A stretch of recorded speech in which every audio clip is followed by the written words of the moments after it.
یہاں پر نیب کے چیئرمین کو قابو کر کے 4 سال نام نہاد احتساب کرتی رہی اور ایک کیس بھی نہ بن سکا، کیونکہ نہ ہماری حکومت میں کرپشن تھی، نہ ہوئی، نہ اس کا ثبوت تھا۔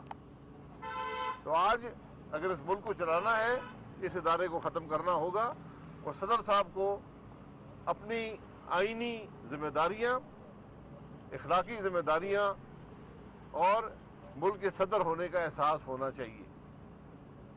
ملک کا صدر ملک کے بلاد میں رکاوٹ نہیں بنتا، سہولت پیدا کرتا ہے۔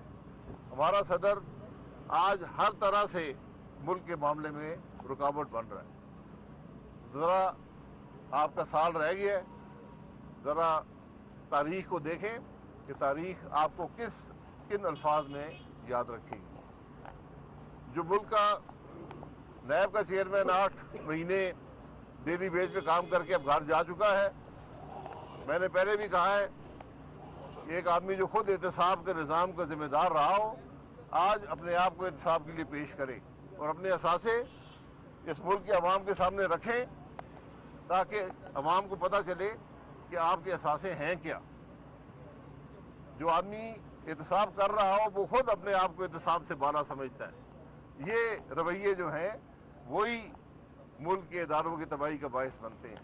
جناب افضل صاحب، کیا کہیں گے، کل عمران خان صاحب نے ایک بڑا الزام دوبارہ لگا دیا ہے کہ حمزہ صاحب اور مریم صاحبہ جو ہے چیف الیکشن کمیشن کے ساتھ مل کے حلقہ بندیاں کر رہے ہیں۔ کیا سمجھتے ہیں کہ خوف نہیں ہے عمران خان صاحب ہر طرف سے بھاگ رہے ہیں، جھوٹ پر جھوٹ بولے جا رہے ہیں؟ عمران خان صاحب کا پہلے دن سے رویہ رہی ہے جھوٹ پہ جھوٹ بولا جاؤ، ہر روز بولے جاؤ۔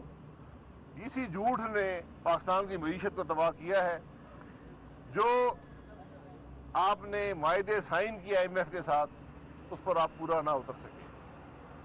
جو آپ نے معاہدے سائن کیے ان کی نفی نہیں کی، ان معاہدوں کو تباہ کیا، اور اس کے اثرات جو ملک کی معیشت پر پڑے ہیں وہ پاکستان بڑا عرصہ بھگتتا رہے گا۔ آج مشکل حالات میں یہ حکومت ان معاملات کو طے کر رہی ہے اور انشاءاللہ ان معاملات کو حل کرے گی، لیکن اس کا بوجھ آج بھی پاکستان کے عوام برداشت کر رہے ہیں اور کل بھی کرنا پڑے گا۔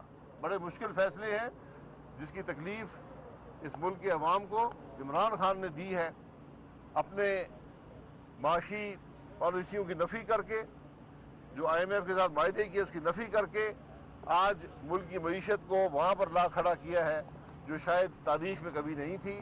لیکن یہ حکومت کام کر رہی ہے، انشاءاللہ مسائل کو حل کرے گی، اور ہماری عوام سے ہمیشہ یہی گزارش رہی ہے کہ یہ وقتی تکلیف برداشت کر کے انشاءاللہ ہم نے پاکستان کی معیشت کو استحکام بھی دینا ہے اور ترقی بھی دینی ہے۔ سر، یہ جو مہنگائی کا طوفان اب آ رہا ہے، ایسے جو بڑے سخت کیے ہیں، یہ کب تک عوام کو برداشت کر سکے گا؟ عوام کب تک ریلیف ایکسپیکٹ کرے گی؟ کتنا عرصہ تک اس مہنگائی کو؟ دیکھیے، جب ملک کے حکمران ملک کی معیشت کے خلاف فیصلے شروع کر لیں، جب وہ دنیا کے اداروں سے معاہدے کر کے ان کی نفی کر دیں، ان کو توڑ دیں، ان پر قائم نہ رہ سکیں، تو اعتماد ختم ہو جاتا ہے۔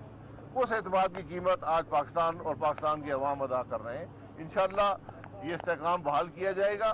مشکل فیصلے میں نے پہلے کہا، اور مشکل فیصلوں کا بوجھ پاکستان کے عوام پر ہی پڑتا ہے، لیکن انشاءاللہ آپ بتدریج ترقی بھی دیکھیں گے اور استحکام بھی دیکھیں گے۔ بہت شکریہ۔